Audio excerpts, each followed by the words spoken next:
thank you, Larry, so much for speaking to us today in this year, 2023. We are celebrating 300 years of Adam Smith, and we are very happy to speak to you. Let me introduce you to the audience.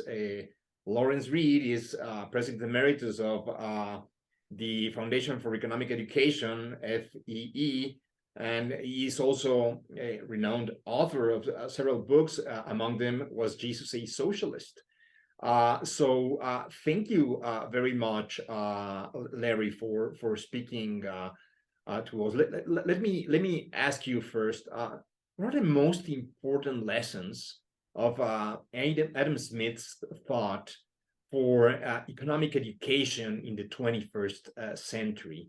Reality is so different now to what he lived. So what can we rescue and get from his teachings in these very different times?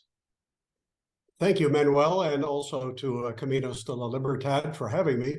Adam Smith is as relevant today as he was in the years that he wrote in the 18th century. And one of the reasons for that is that he was the first to really explain to us in a coherent way that markets produce a kind of order on their own, a spontaneous order that arises from the choices of consumers, their desire to pursue their self-interest, and their propensity, as he would put it, to truck, barter, and exchange. That's relevant today because there are so many people who don't comprehend this principle, and they think an economy has to be wound up and planned and sketched out by people with political power and then regulated by those people in order for it to avoid chaos. Smith told us, no, there is an invisible hand that guides the actions of market participants and that ends up producing a greater sense of order and rationality in the marketplace than government planners could ever hope to achieve. Let's say we were younger and lived in the 18th century and were students at Smith's lectures in Glasgow on moral philosophy.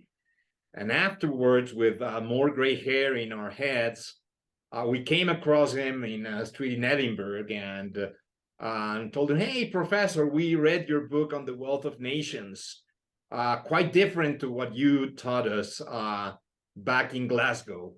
What would you ask him? How did he come to these conclusions? And his first take as empathy and a moral philosopher, and then an observant of reality and someone who was trying to explain interesting times, because certainly the world was evolving at a different pace in the second half of the 18th century. Yes, I think it would be very instructive to hear what he would have to say if we were to ask him, can you explain, Professor Smith, the evolution of your thoughts from the time you wrote The Theory of Moral Sentiments at Glasgow to the appearance of The Wealth of Nations in 1776. I think he would probably say, well, there really are few, if any, incompatibilities. The Wealth of Nations really was something that he would say he built from his presumptions in The Theory of Moral Sentiments. I think he would say, I didn't really deviate from the track I was on when I was teaching moral philosophy. It's just that I've come to understand that what we now call economics is worthy of a study all of its own.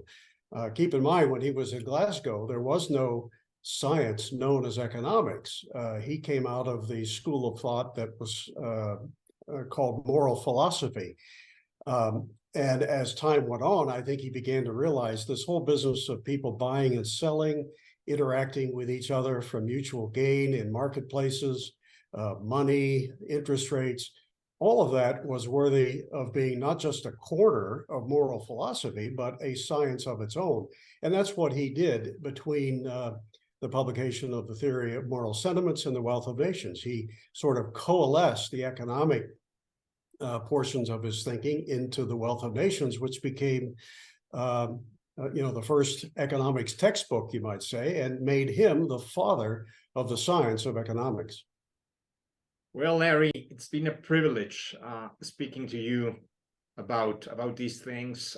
Thank you, Manuel.